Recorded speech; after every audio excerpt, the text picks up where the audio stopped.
People Democratic Party (PDP) alleged that President Bola Tinubu identified himself as female while seeking admission in United States University. Jigawa State NDLEA Command says attacks on its personnel will not relent its effort to ensure drugs abuse-free society. At least 31 illegal gold miners died in Lesotho.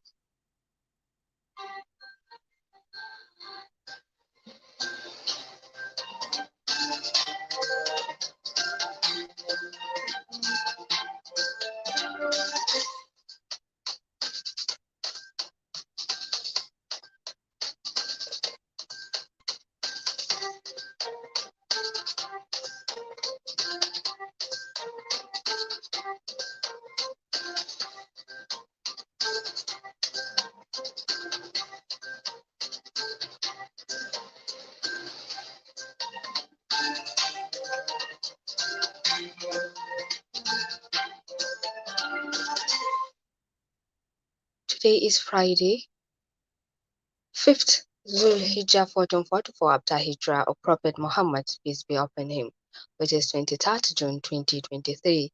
I am Umusama Adam Iko with the news. A witness of the People's Democratic Party (PDP) and its presidential candidate Atiku Abubakar has alleged that President Bola Tinubu identified himself as female while seeking admission into Chicago State University, United States of America. Mike Enahoro Eba, who was subpoenaed by the PDP to the Presidential Election Petitions Court, said Tinubu, in forwarding a transcript of the Southwest College in United States in 1977, used the name Bola Adekunle Tinubu and identified himself as female. PDP also tendered certified copies of a notarized judgment of U.S. court on the finality of the sum of $460,000 and a copy of Guinea passport against Tinubu. A five-member panel of justice presided by Justice Haruna Zamani admitted them after taking the objections by the council to the INEC. Abubakar Mahmoud San, Tinubu, Emmanuel Ukala, and APC Latif Pagbemi San.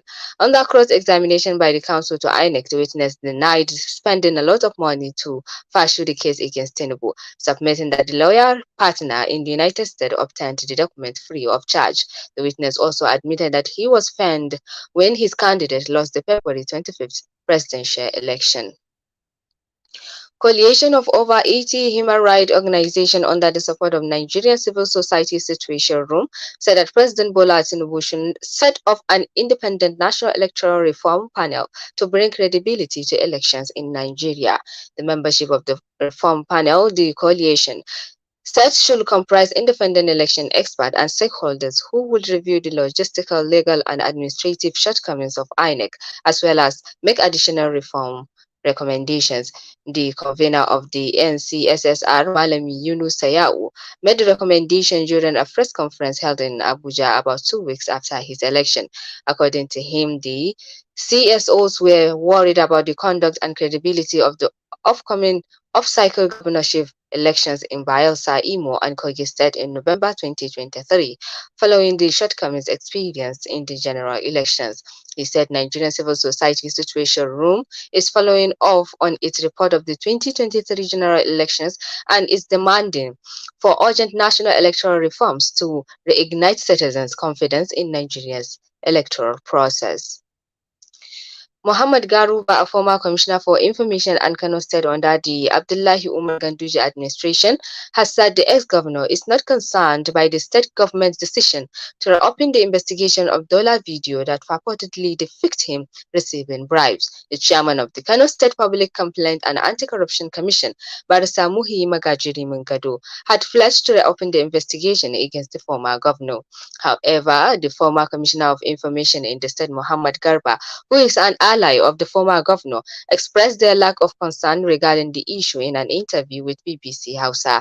Garba said that if the former governor is summoned, he will consult the legal experts to ascertain the appropriate course of action. Federal University Birnin Kebbi on Friday matriculated 3,336 undergraduate and postgraduate students during its eighth matriculation ceremony held at the university. The university, which was established in 2013 and started academic activities in 2014 with 24 degree programs and 3 faculties, now has 35 undergraduate programs and 20 postgraduate programs. In his speech, the Vice Chancellor, Professor Zayan Muhammad Umar, said that the university was driven by an overwhelming desire to encourage vibrant academic culture. Muhammad Umar assured the students, guardians, and parents that the university will continue to build on the significant milestone it had attained. National Law Enforcement Agency NDLEA Jigawa State Command says despite continued attacks on its personnel during operations, it will not relent in its efforts to ensure drugs abuse-free society.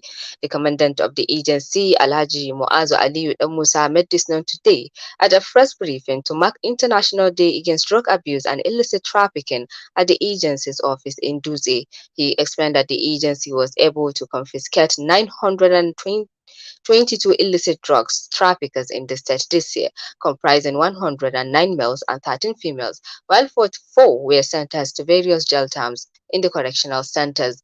Alhaji Muazu Musa said in its effort to save the youth and Jigawa State from the menace of evil acts of drug dealers, it engaged in routine operations from June last year to date that led to the arrest and seizure of narcotic drugs and psychotropic substances. It also embarked on war against drug abuse sensitization campaign in motor parks, secondary and tertiary institutions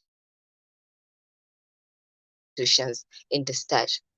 This is coming to you from Studio of Sab FM. More of the news after the short break. Do stay.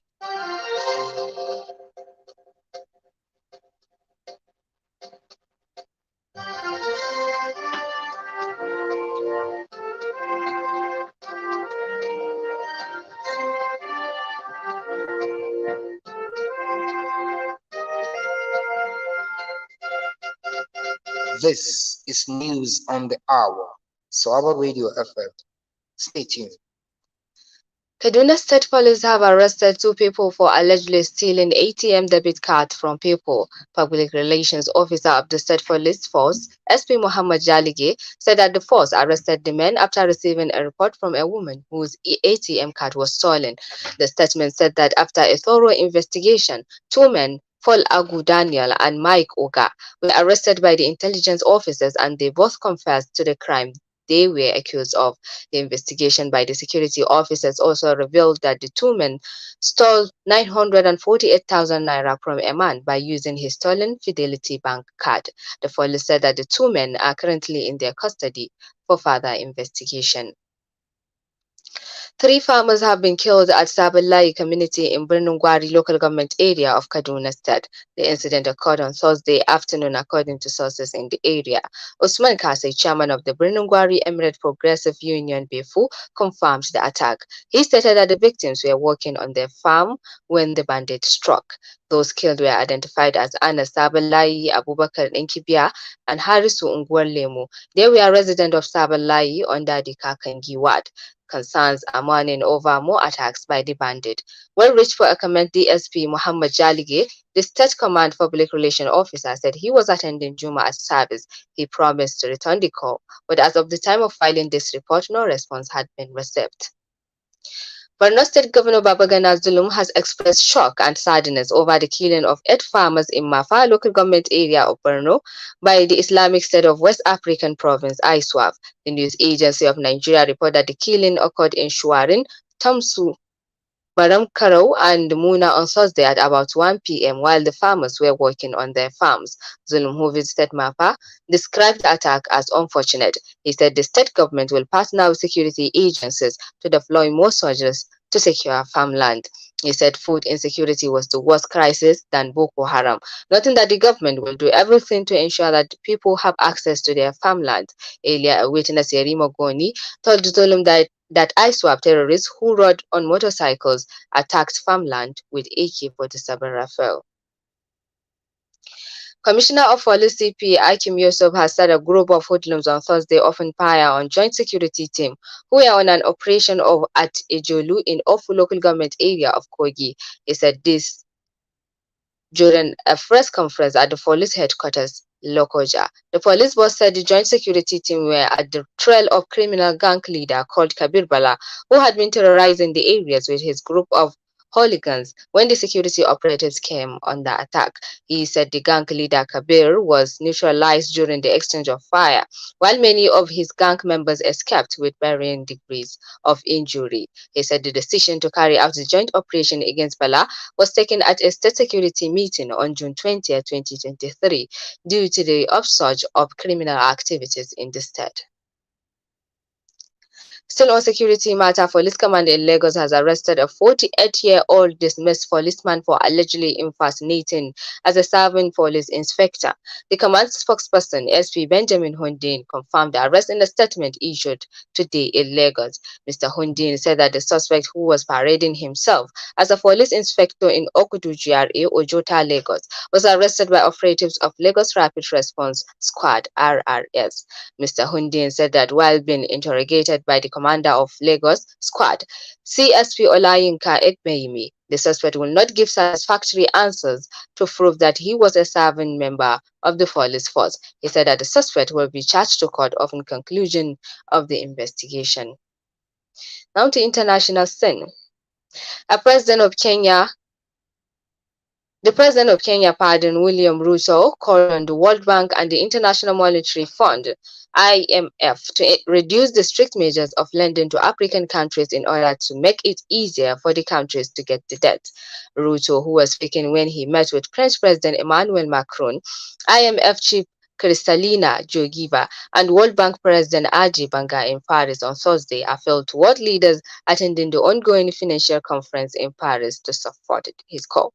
In 2022, Mr. Ruto's government received a loan of $600 million from the International Monetary Fund. Last May, his government received a loan of $993 million from the World Bank to finance the country's budget. Many African countries are facing external debt as a result of rising prices and increasing debt.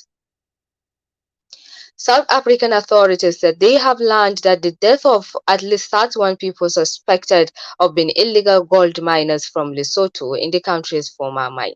The Ministry of Mines stated in a statement that it was informed by the government of Lesotho about the death of a miner on May 18th in a mining area in the country. The mine in Welcome in Free State has been out of business since the 1990s.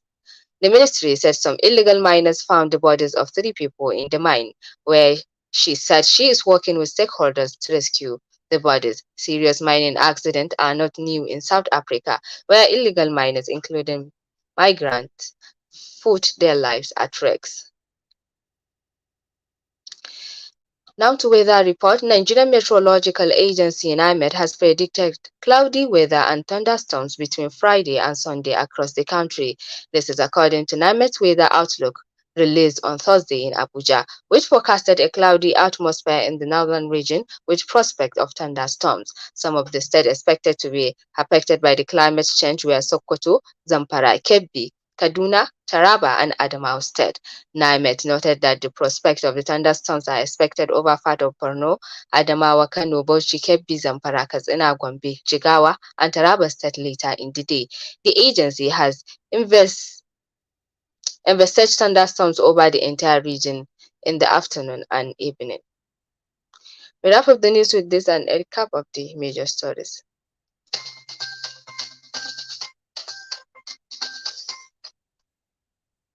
From the news, People Democratic Party (PDP) alleged that President Bola Tinubu identified himself as female while seeking admission in United States University.